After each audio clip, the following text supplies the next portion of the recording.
This is a good time to use retelling.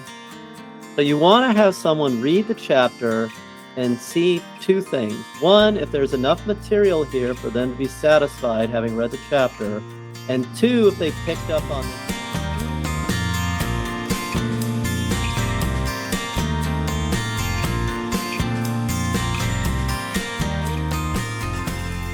And we shall begin with Justin.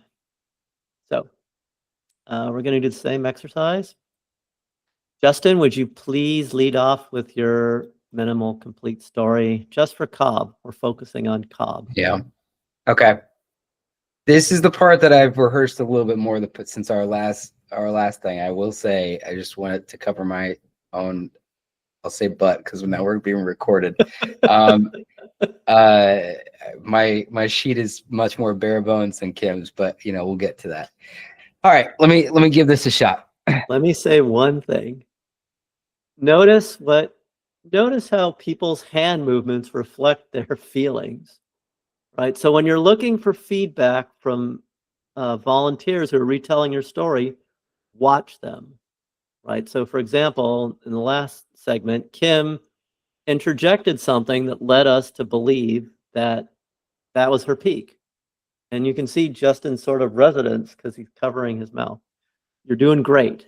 So don't go for it, right? Minimal complete story whenever you're ready. Okay. Okay.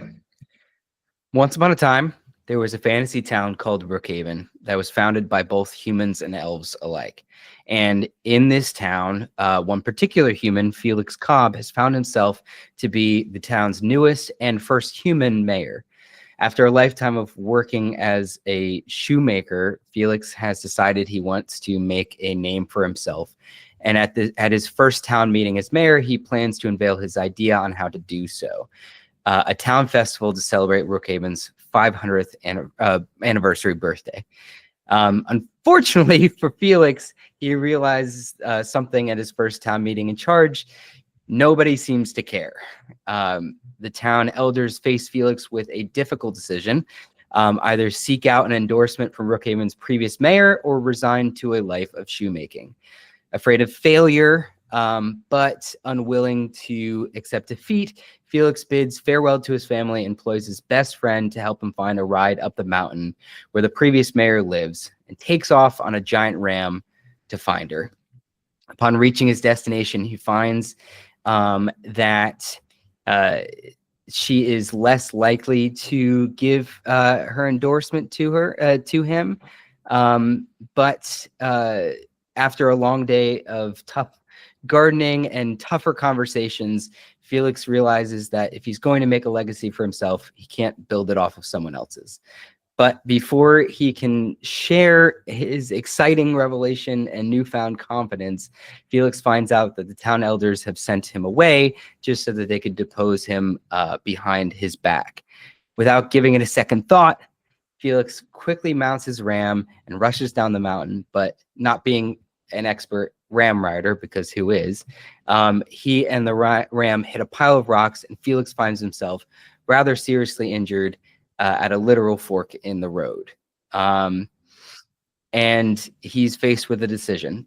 Does he has one last chance to leave this pursuing of a new life behind and just go back to the easy option, or still pursue it. And he realizes he can still make it in time. He pulls himself back on the ram and rushes the rest of the way to the town hall. And although he traveled as quickly as possible, his making it there on time would not have been possible if not for the faithful filibustering of his friends, realizing that his fight is not his own. With newfound confidence and a chokehold on his fear of the failure, Felix proves that the people of Brookhaven, to the people of Brookhaven, that he is the right person to lead them forward. And so Mayor Felix Cobb and the people of Brookhaven set in motion their plans to throw the best festival that Fantasy Town has ever seen. And that's about as far as I've gotten it down so far. I know it's still long. No, it's good, right? So let's, first of all, I want to do confetti, but I can't. There we go. Yay. And then these are balloons? Apparently not. It's good, Justin, so don't knock yourself, right? So what we're trying to do is we're taking this story that's in your head and it's said out loud into this, what you just said, your MCS, and we're going to sort of break it down into 7 chapters, right? Just like we did with Kim. We're going to break it down chapter by chapter and try to figure out sort of 2 things: where the continuity is, right? And then what the order should be. So I'm going to show you how helpful this is. I'm going to ask Kim a question. Kim, what is that story's inciting incident?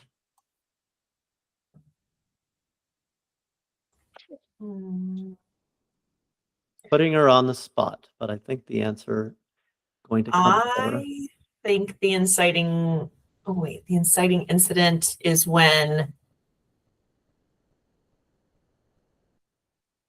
I go back and forth between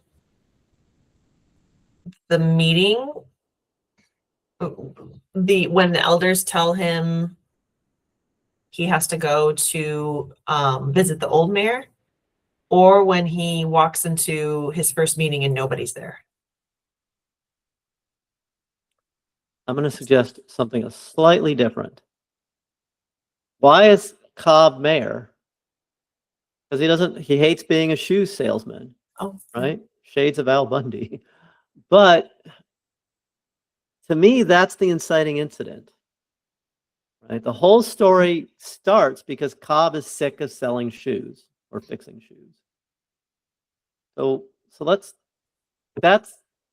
what we're trying to do here is we're trying to get our intuition for this story down.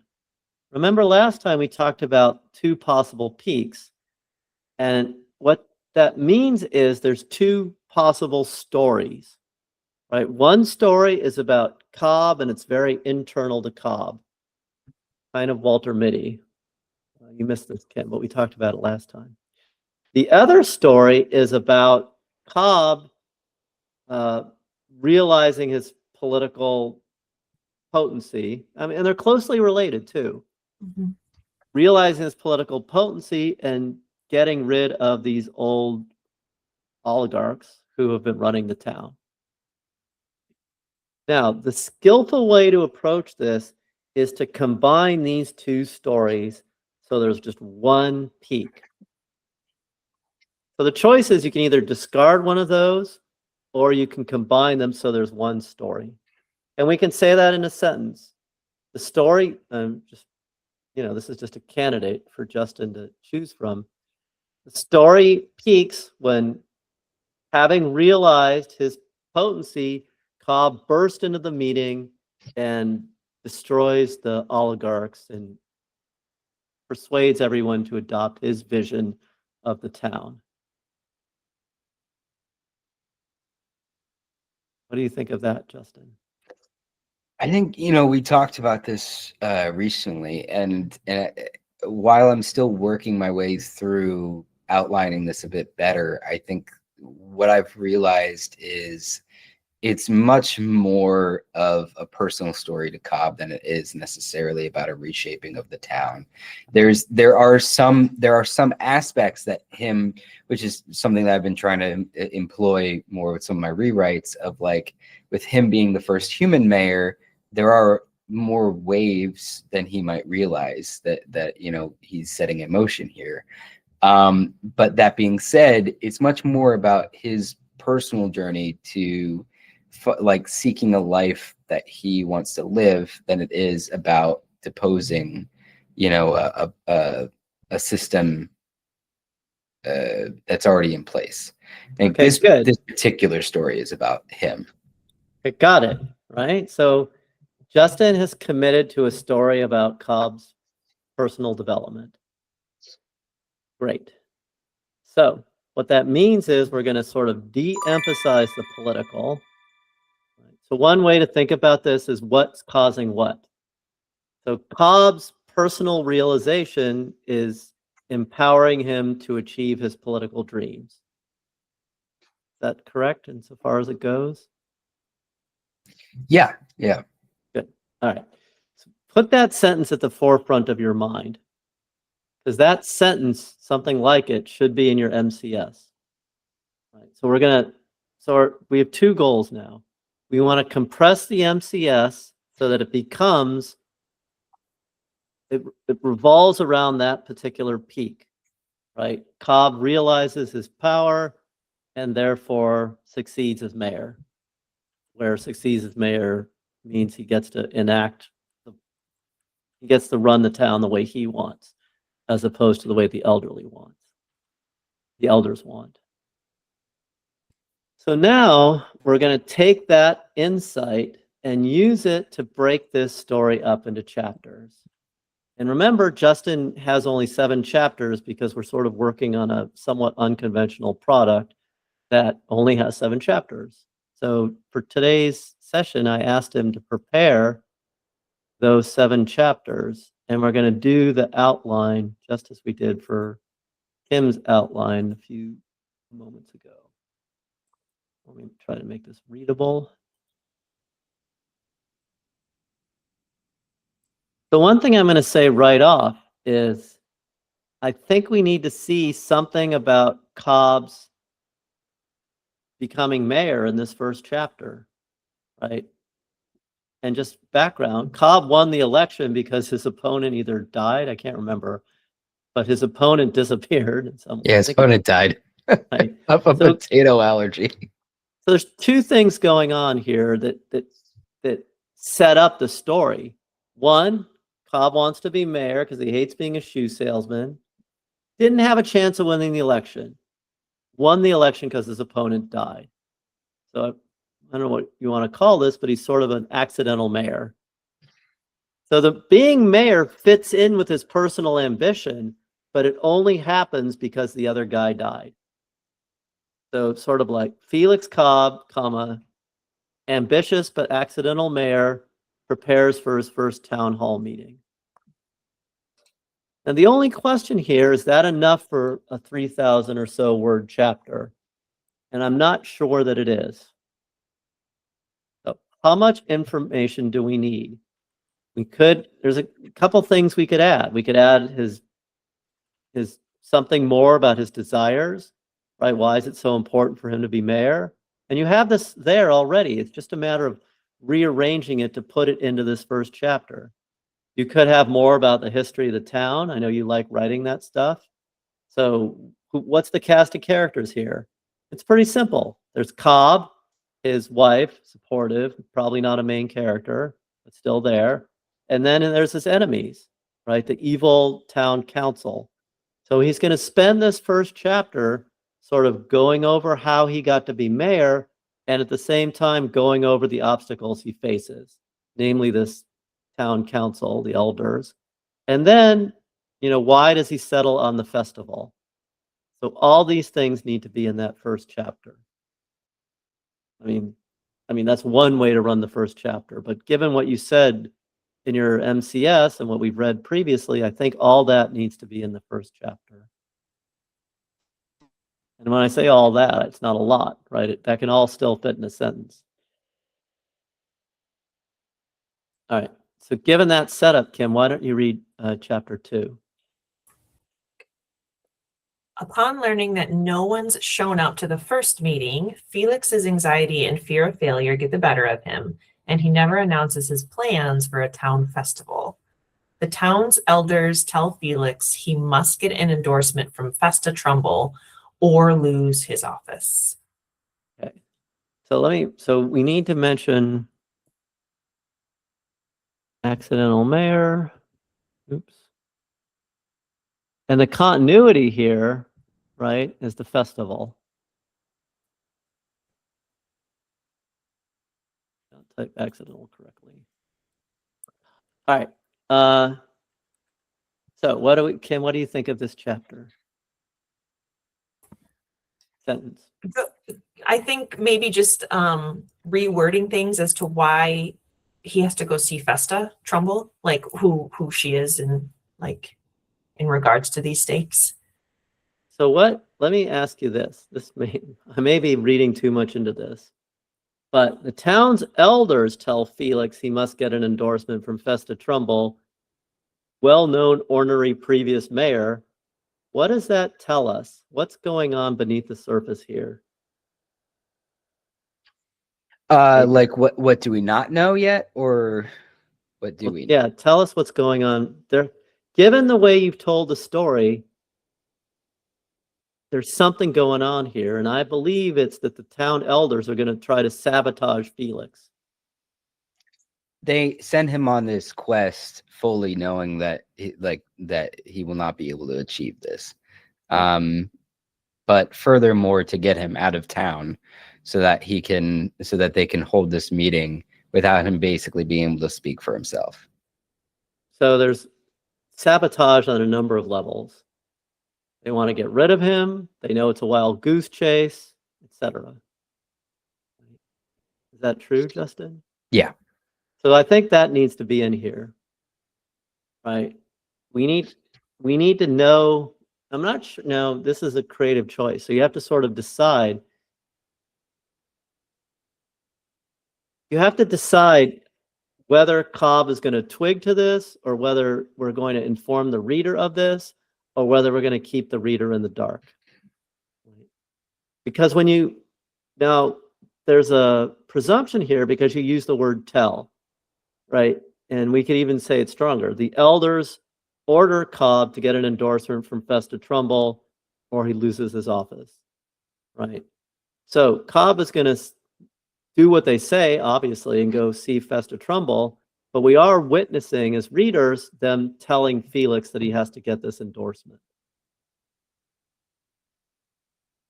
And then there's another little issue here, which is, what does the endorsement from Festa Trumbull do sort of causally, right? Let me ask you this. Why does Felix need this endorsement from the previous mayor? It's not brought up until the next chapter, but the reasoning is because she was well loved. Like, basically, that if the people know that she like endorses Felix as the next mayor, they will follow him, kind of thing like that. So is it a legal thing, or is it? No, it's a social thing. Like, because she was a well-liked leader, but she left. And again, this is all explained in chapter 3, but like, not in the thing that I posted, but that she left before any of this happened. She kind of left immediately, out of nowhere.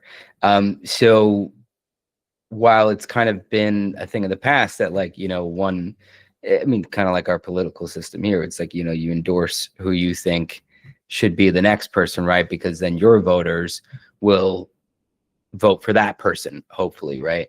So the idea is that they are saying, like, if you want to have any chance of being a successful mayor, you need to get the endorsement of our previous mayor, or you're not going to catch the ear of the people. But they know what Felix finds out later, which is that Festa hates this town and is very much scorned from her time working here and would never endorse him. Anyone. So the first thing that we see is that in his mind, Justin has worked out all the details of this story. So we'd be much more concerned if he couldn't answer these questions. But he can answer them. So now it's a matter of getting these answers down so that we can tell the story effectively. So what I'm thinking is that the reader may need to know in the first chapter about Festa Trumbull's disappearance. So her disappearance and the other candidate's death are what made Cobb's mayorship possible. So that's just a fact, right? That's a background fact that is going to establish the story. More we may or may not need to know, right? Festa hated the town. Why did she disappear? So that kind of also sets up a mystery. Why did Festa Trumbull disappear? And whether you want to pursue that as a mystery, maybe, maybe not, but it's something Cobb is definitely aware of, right? So we need some more internality. Specifically, what does Cobb think about Festa's, why does Cobb think Festa Trumbull disappeared, right? What's his guess at the point that he's elected mayor? All right. Question 2, and chime in, Kim, if you have more questions. So no one shows up at the meeting in chapter 2.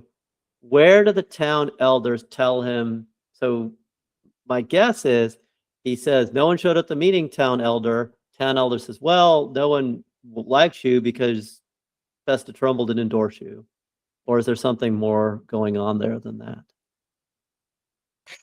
Yeah, I mean that's what they tell him, but obviously the behind the scenes thing is that they're just trying to get him out of town so that they can depose him without his ability to defend himself.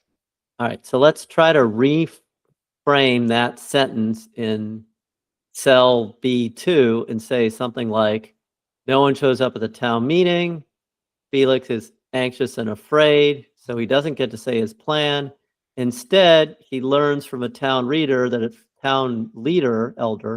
he wants to get people to show up, he needs Festa Trumbull's endorsement. So my rephrasing sort of recaptured that in a more coherent way. Okay.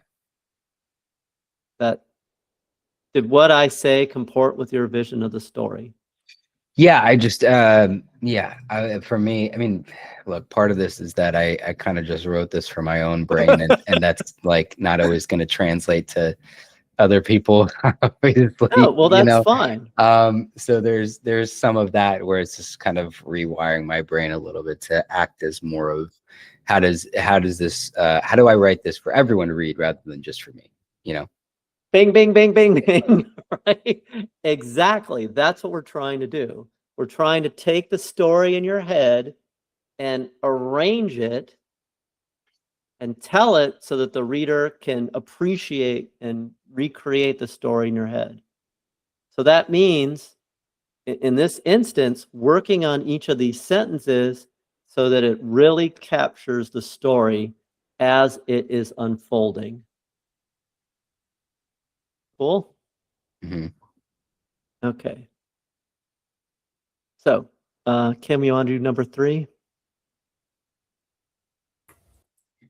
Felix decides to plead for help from Festa Trumbull and asks his friend Holloway for help with getting there. He rides a borrowed ram up a mountain only to discover that Festa Trumbull's new cottage has burned to the ground. Good. So let me say another thing to add on to that previous thought. What we're trying to do collectively is help you tell this story. And that's why we're interrogating these sentences at a very low level. So my first question for this one, Kim, what would your first question for this one to Justin be? My first question for this one.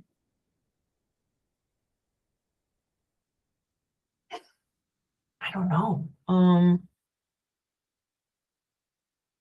To my mind, we have a new character, Holloway. Yeah. Holloway doesn't seem all that important. What's important is, I'm guessing, Holloway gives him the ram. Yes, no? Yeah. Justin, is Holloway the source of the ram? Oh yeah. I mean, that's what I tried to mention in this one. Good. So Holloway, Festa decides, so this is good. He has a choice. The choice is motivated by what? Not wanting to be a shoemaker, wanting to succeed as mayor. So Holloway loans him a ram. He goes up to the mountain. He discovers the cottage is burned to the ground, therefore postponing the quest, taking the quest in a new direction. Great, right? Makes sense? So this chapter is copacetic. Good. It fits in with what came before. It leads to what comes next. It has to find Festa Trumbull. All right. Kim, you want to do number 4? Felix tries to call home and alert Alicia about what's happened, but can't figure out how to work his magical phone called a skrillet. Is that right, Justin? Skrillet, but yeah, Skrillet, that's yeah.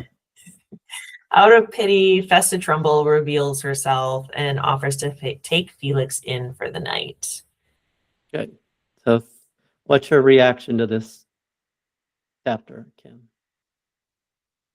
I mean, good. It's like it builds off what came before. And everything seems pretty cohesive as far as I'm concerned in this one.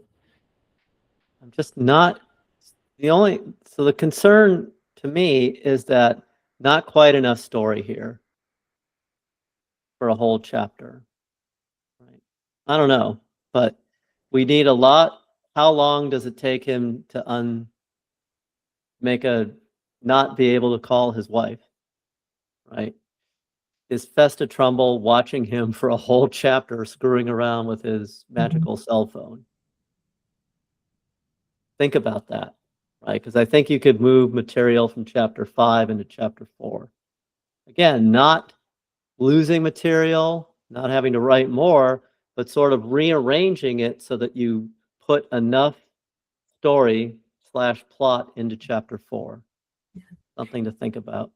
Justin, is this the chapter where Festa kind of talks to him about how she always basically about you can work as hard as you want, but you're always going to be underappreciative and no one's going to really care about you at the end of the day?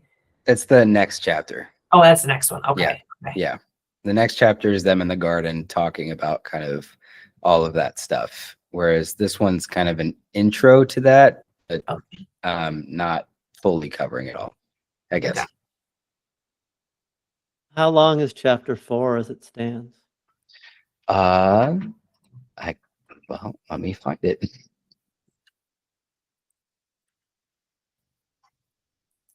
Talk in the meantime, because this is gonna take a second. My guess is it's pretty short, right? Is it the same length as all the other chapters?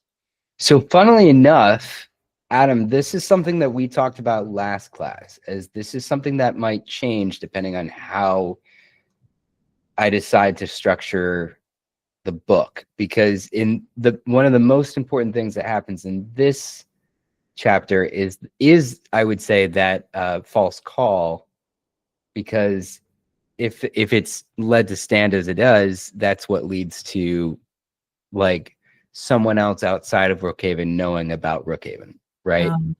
So that is maybe just something I didn't mention in this like thing, but like for me that was something I wanted to throw in, because it's trying to figure out with the unique structure of this book about how to tie in this underlying plot that's happening while keeping each story as its own thing, if that makes sense.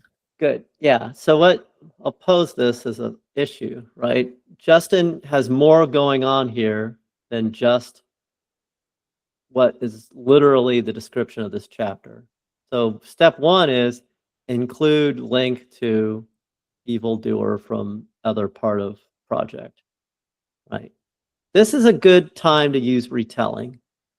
So you want to have someone read the chapter and see 2 things. 1, if there's enough material here for them to be satisfied having read the chapter. And 2, if they picked up on this linkage to the other stuff going on in this world. And I would predict that you don't need too much for that to stick in their mind. Sort of evil presence listening in on this failed cell phone conversation, right? All right, I've got my word count. You ready? Sure, go ahead. Price is Right rules. How long do you think that this is? I'm going to say 2,000 words. Okay, Kim, how long do you think it is? Price is Right rules. I think I'm going to say 2,200. This is just over 4,000 words. Oh my God. All right, so you need to. So what you want to do, take a deep breath, is take those 4,000 words and make sure that that is included in cell B4 or B5, but column B, chapter 4, right? Because there's got to be more than just this sentence going on in what you've written for chapter 4. Okay? Okay. All Yeah. right, chapter 5. Kim, you want to read that one? Can you scroll it down just a little bit? Sorry. There you go. Thanks. After an initial no from Festa Trumbull, Felix spends the night and in the morning decides to give her a piece of his mind. For standing up for himself, Festa asks Felix to help with gardening for the day, and at the end of it, offers him the chance to ask once more for help. But when she offers to, Felix turns her down.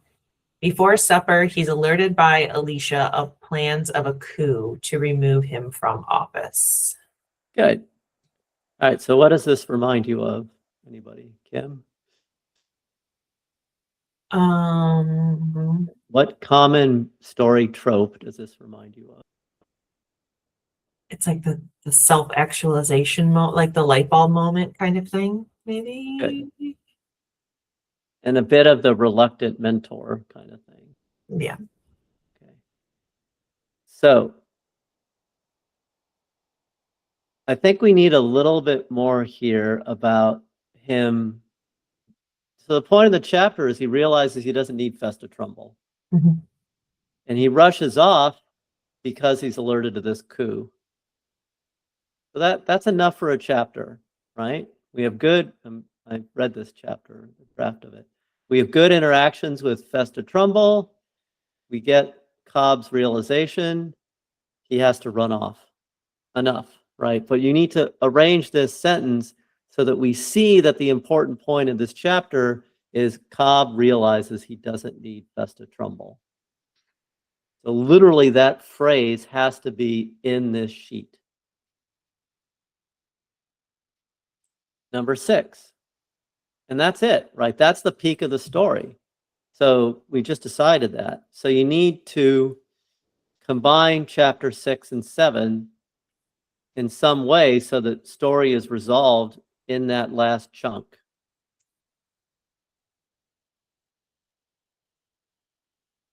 That way, chapter 5 gets the attention it deserves. And maybe length isn't the right way to put it, but we have to de-emphasize things in 6 and 7 so that they're a resolution as opposed to being a competing peak.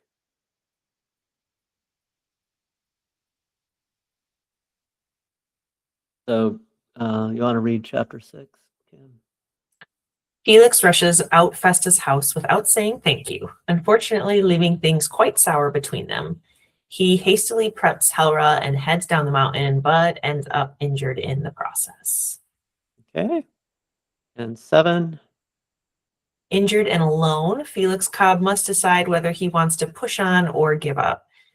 Either deciding on the former, Cobb... There's a mistake, sorry. Okay. Either should not be in there, my bad.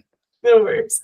Cobb pushes on and finishes his own personal hero's journey, returning to Rookhaven a changed man and proving to his fellow townspeople that he's the man to lead them.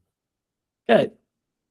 So the next thing you have to work on is distilling each of these sentences down a bit and then making sure that the point of that chapter is clearly present in each of these cells. So take what you have already, because remember, the first draft is done. Read each chapter through, transfer that material into the spreadsheet, and then rework it so it's distilled into something with a clear peak, a clear piece of data, a pivotal plot point, whatever you want to call it, that the reader is going to figure out and remember. And I think it's, this is good. It's in good shape. Was this exercise helpful, Justin? Please say yes. Yeah. It sure was. Okay, thank you. Yeah, no, it was great. I mean, you know me, I use too many words. So I think sometimes it's really helpful for me to boil it down. And that's something that's been a challenge, but definitely has been helping me out with figuring out the structure overall. Good. So think about all that you have. You've got the MCS, you've got the story in your head. You've got the draft with any number of great scenes in it. right? Now, what we're sort of doing, and same thing that Kim's doing, is we're taking that draft, pulling out the narrative, thinking about the narrative separately, in this case, mostly plot, but later on we'll add character. Thinking about the narrative separately and then reorganizing it so that the reader gets it, right? So that the sequence is good, logical, the continuity's there, and the reader is able to get this story. Okay? Mhm. All right. Any last thoughts, Justin, for today?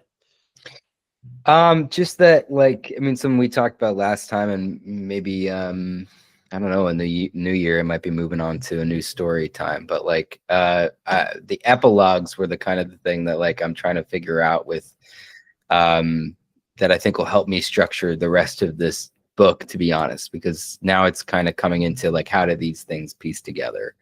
So that's the next step. Strongly suggest that the next step is to leave this story neat and tidy before you move on. Okay. So let's work on this sheet, right? Because I don't want you, so the worst case scenario is you move on to another chunk of story and then you forget, or you forget or change what was going on in this chunk so much that you lose momentum on this chunk. Mm-hmm. So before moving on, let's get this chunk in a more organized shape.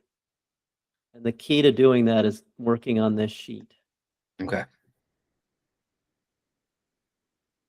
And it's really going to help, right? Because it's going to solidify the story in your memory and on paper. And that means when you pick it up again, you're not going to be having to retread the same ground and backtrack over it. Just like the ram. Think about what was the ram's name? I'm missing this. I thought it was Helra. Helra, yeah. It is, yeah. Okay. Yeah. You know, think about what Helra would say. We've got to get organized, right? We got to get the story down. He's always saying that. Yeah. That's her catchphrase. That's her big thing. Damn ram.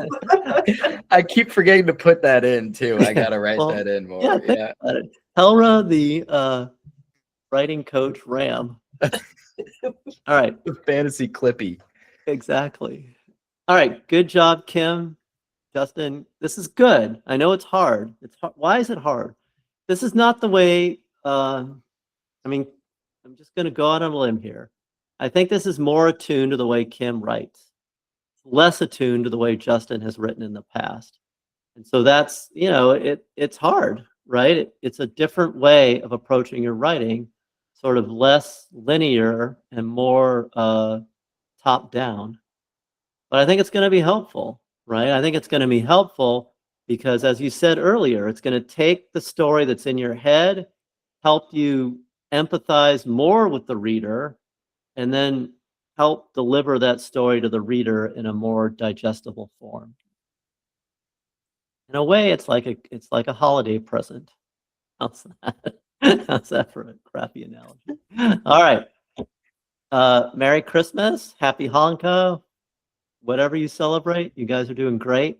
I still believe in this project. The last video was amazing, Justin.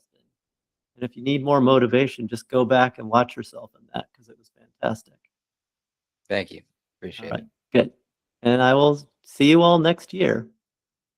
Thank Right. you. it. All right. Bye, y'all. Bye, Happy guys. holidays.